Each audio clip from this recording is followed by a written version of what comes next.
لوگ اپنی بیویوں سے زنا کریں گے۔ 1400 سال بعد حضور صلی اللہ علیہ وآلہ وسلم کا فرمان آج سچ ثابت ہو گیا۔ رسول اللہ صلی اللہ علیہ وآلہ وسلم نے فرمایا، لوگوں پر ایک ایسا زمانہ آئے گا جب میاں بیوی آپس میں زنا کریں گے۔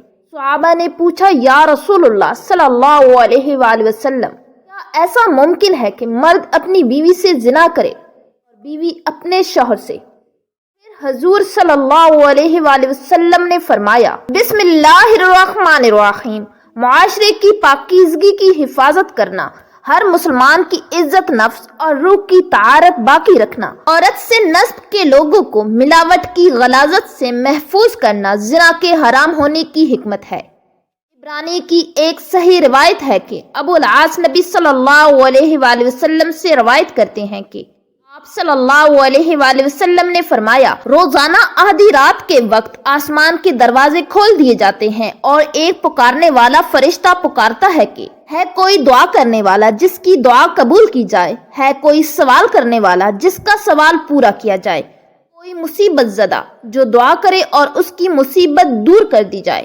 یعنی آدھی رات کے بعد دعائیں قبول ہونے لگ جاتی ہیں۔ ناظرین، اللہ تعالیٰ ہر دعا کرنے والے مسلمان کی دعا قبول فرماتا ہے، سوائے زانیہ کے جو اپنی شرمگاہ کے ذریعے غیر مرد کو سحراب کرتی ہے۔ زانیہ عورت جو زنا کے ذریعے مرد کا دل بہلاتی ہے اور پھر اس کی دعا قبول نہیں ہوتی۔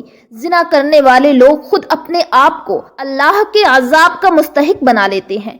حضرت عبداللہ بن عباس رضی اللہ تعالی عنہ کہتے ہیں کہ رسول اللہ صلی اللہ علیہ وآلہ وسلم نے فرمایا، جب کسی بستی میں زنا اور سود عام ہو جائے، گویا اس بستی کے لوگوں نے اپنے آپ کو اللہ کے عذاب کا مستحق بنا لیا کہ ان پر کسی بھی طرح کا عذاب آ جائے۔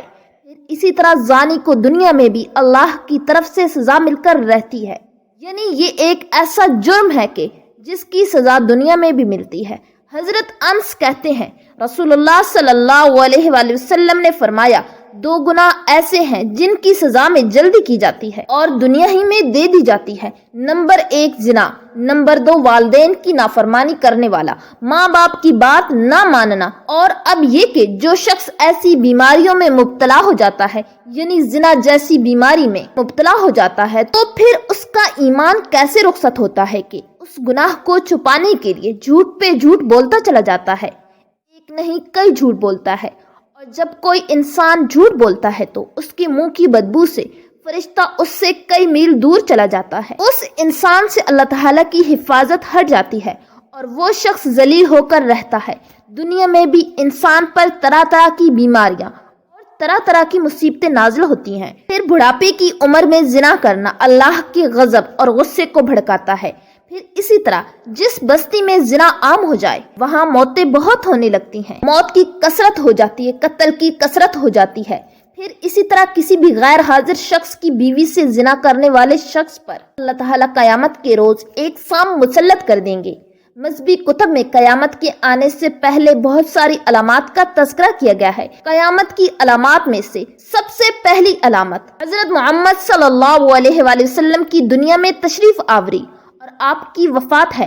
پچھلے آسمانی کتابوں میں آپ صلی اللہ علیہ وآلہ وسلم کا لقب نبی السا لکھا ہے، جس کا معنی ہے قیامت کا نبی، یعنی حضور صلی اللہ علیہ وآلہ وسلم وہ آخری نبی ہوں گے کہ جن کی امت پر قیامت قائم ہوگی۔ قیامت آنے سے قبل حضور صلی اللہ علیہ وآلہ وسلم نے فرمایا کہ اولاد نافرمان ہو جائے گی، بیٹیاں تک ماں کی نافرمانی کرنے لگیں گی، دوست کو اپنا اور باپ کو پرایا سمجھا جانے لگے گا، علم اٹھ جائے گا اور جہالت عام ہو جائے گی۔ دین کا علم لوگ دنیا کمانے کے لیے حاصل کرنے لگیں گے، نااہل لوگ امیر اور حاکم بن جائیں گے اور ہر قسم کی معاملات، عہدے اور نصب نااہلوں کے سپرد ہو جائیں گے۔ جو جس کام کا اہل اور لائق نہیں ہوگا وہ کام اس کے سپرد ہو جائے گا۔ لوگ ظالموں اور برے لوگوں کی تعظیم اس وجہ سے کرنے لگیں گے کہ یہ ہمیں تکلیف نہ پہنچائیں گے۔ شراب سر عام پی جانے لگے گی، اعلانیہ طور پر ناچنے اور گانے والی عورتیں عام ہو جائیں گی،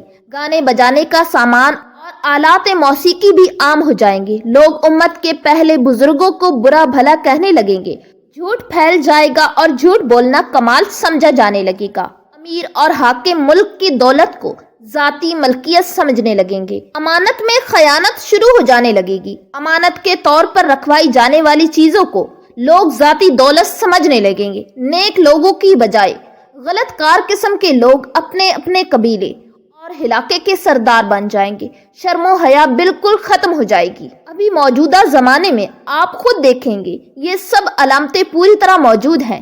حضور صلی اللہ علیہ وآلہ وسلم نے فرمایا قیامت آنے سے پہلے ظلم و ستم عام ہو جائے گا، ایمان سمٹ کر مدینہ منورہ کی طرف چلا جائے گا، جیسے سانپ سکڑ کر اپنے بل کی طرف چلا جاتا ہے، ویسے حالات پیدا ہو جائیں گے کہ دین پر قائم رہنے والے کی وہ حالت ہوگی جو ہاتھ میں انگارہ پکڑنے والے کی ہوتی ہے۔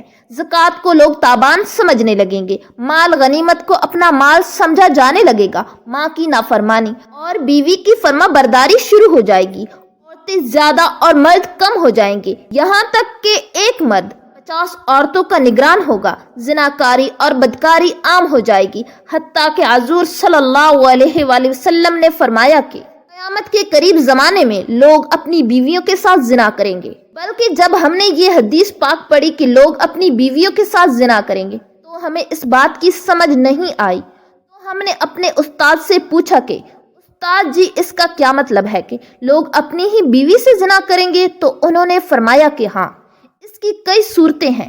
ایک صورت تو اس کی یہ ہے کہ مرد یا عورت کوئی کفریہ بول دے اور نکاح ٹوٹ جائے، ان کو اس کا پتہ ہی نہ ہو کہ نکاح ٹوٹ گیا ہے یا نہیں۔ اور آج کل تو یہ بات عام ہے، لوگوں کو اس بات کا علم ہی نہیں، بلکہ قاری ثناء اللہ پانی پتی نے لکھا ہے کہ اگر دو بندے گفتگو کر رہے تھے، ایک نے کہا کہ یہ تو شریعت کی بات ہے اور اگلے نے جواب دیا کہ رکھ پرے شریعت کو، تو وہ آدمی کافر ہو گیا۔ تو ہمیں چاہیے کہ ہم علماء سے پوچھیں کہ کلماتی کفر کون کون سے ہیں، یہ نہ ہو کہ ہم ایسے جملے بولیں اور کفر کا ارتکاب کر رہے ہوں۔ کئی جملے تو بہت عام ہیں، تو ان کا علم حاصل کرنا ضروری ہے کہ کہیں ہم تو اپنی گفتگو میں کوئی ایسی بات نہیں کہہ جاتے، اگر نکاح ٹوٹ گیا تو پھر اپنے ذم میں میاں بیوی رہ رہے ہیں اور زنا کا گناہ لکھا جا رہا ہے۔ تو فرمایا کہ مرد قریب قیامت میں اپنی بیویوں سے زنا کریں گے۔ ایک صورت تو یہ ہے کہ یہ کفریہ کلمات بیوی بولے تو بھی نکاح ٹوٹا، اور اگر خاوند بولے تو بھی نکاح ٹوٹا، اور دوسری صورت ایک دوسرے کے ساتھ بحث، اور یہ تو ہر گھر کی بات نظر آتی ہے۔ جب شادی ہوئی تو میں بولتا تھا اور بیوی سنتی تھی، اس نے کہا پھر بچے ہو گئے تو بیوی بولتی تھی اور میں سنتا تھا، اس نے کہا پھر ہم دونوں بوڑھے ہو گئے، ہم دونوں بولتے تھے اور محلے والے سنتے تھے۔ بڑھاپے میں بحث اور زیادہ تکرار ہو جاتی ہے، اور اس میں ہوتا کیا ہے، مرد کی زبان میں کنایا طلاق نکل جاتی ہے۔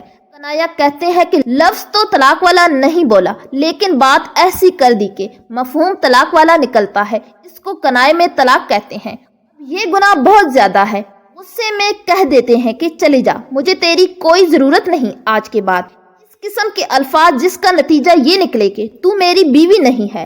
اب اس قسم کے مسائل کی بھی معلومات حاصل کرنی چاہیے۔ شریعت کہتی ہے کہ علم حاصل کرو، ایسا نہ ہو کہ کنایا میں طلاق ہو جائے، جنہیں پتہ بھی نہ ہو اور وہ ساتھ رہ رہے ہوں۔ اور آج تو یہ حالات ہیں کہ زبان سے طلاق کہہ دیتے ہیں، طلاق ہو بھی جاتی ہے، پتہ بھی ہے دونوں کو، مگر بدنامی ہو جائے گی، پھر میاں بیوی اکٹھے رہ رہے ہیں، ایک گھر ایک کمرے میں، تو یہ زنا کر رہے ہیں۔ قربان جائیں اس سچے نبی کی مبارک زبان پر 1400 سال پہلے وارن کر دیا تھا کہ قیامت میں لوگ اپنی بیویوں سے زنا کریں گے۔ ناظرین، صحیح بخاری کی ایک حدیث کے مطابق قرب قیامت کی ایک نشانی یہ بھی ہے کہ اقتدار غلط لوگوں کے ہاتھ میں دے دیا جائے گا۔ علماء کرام اس نشانی کے متعلق بھی کہتے ہیں کہ آج دنیا بھر کے ممالک کے حکمرانوں کی طرف دیکھیں تو صاف پتہ چلتا ہے کہ یہ نشانی بھی پوری ہو چکی ہے۔ صحیح بخاری ہی میں ایک اور نشانی بتائی گئی ہے کہ قیامت سے قبل لوگ بلند ترین عمارت بنانے میں ایک دوسرے پر سبقت لے جانے کی کوشش کریں گے۔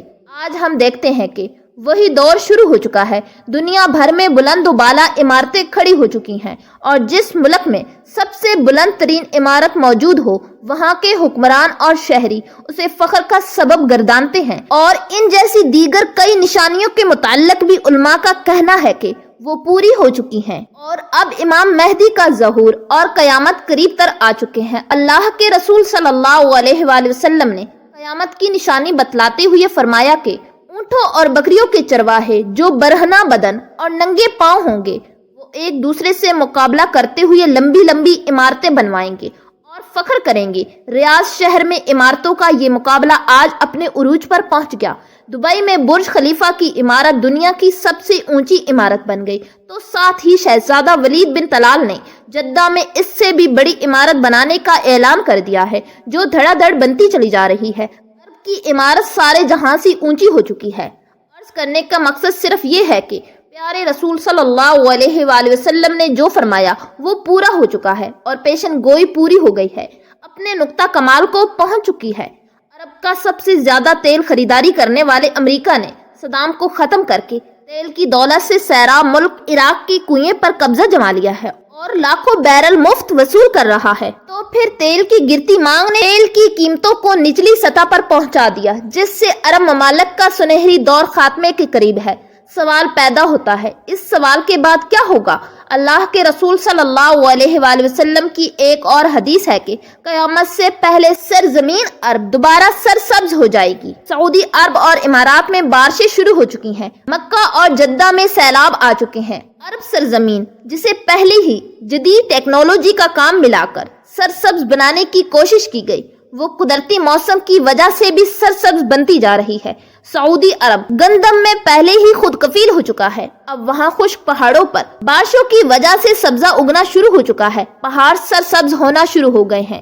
بارشوں کی وجہ سے آخر کار حکومت کو ڈیم بنانا ہوگا، جس سے پانی کی نہریں نکلیں گی، ہریالی ہوگی، سبزہ مزید ہوگا، فصل لہلہائیں گی۔ یوں یہ پیشن گوئی بھی اپنی تکمیلی مراحل سے گزرنے جا رہی ہے، اور جو حضور صلی اللہ علیہ وآلہ وسلم نے فرمایا اسے ہم اپنی آنکھوں سے دیکھنے جا رہے ہیں۔ اگر احادیث میں غور کریں تو مشرقی وسطی کے زوال کا آغاز ملک شام سے شروع ہوا، لیکن شاید عرب حکمران یا تو یہود و نصارہ کی چال سمجھ نہ سکے یا بے رخی اختیار کی، لیکن وجہ جو بھی ہو یا نہ ہو، آپ صلی اللہ علیہ وآلہ وسلم کے بتائے ہوئے علامات کو تو ظاہر ہونا ہی تھا۔ چنانچہ حدیث پاک میں ارشاد ہے، رسول اللہ صلی اللہ علیہ وآلہ وسلم نے فرمایا، جب اہل شام تباہی و بربادی کا شکار ہو جائیں گے تو پھر تم میں کوئی خیر باقی نہ رہے گی۔ ناظرین یاد رکھیں، احادیث مبارکہ کی روح سے شام اور اہل شام سے امت مسلمہ کا مستقل واسطہ ہے۔ اگر ملک شام ایسی ہی برباد ہوتا رہا تو پوری امت مسلمہ کی بھی خیر نہیں۔ ویسے تو 90% برباد ہو چکا ہے، اب جبکہ 5 سالہ خون ریزی میں 8 لاکھ بے گناہ بچے، بوڑھے، عورتیں شہید اور لاتعداد دوسرے ملک کی سرحدوں پر زندگی کی بھیک مانگتے ہوئے شہید ہو رہے ہیں، اور اتنے ہی تعداد میں زخمی یا معذور ہو چکے ہیں۔ لہٰذا شام مکمل تباہی کے بعد اب نزا کی حالت میں ہے۔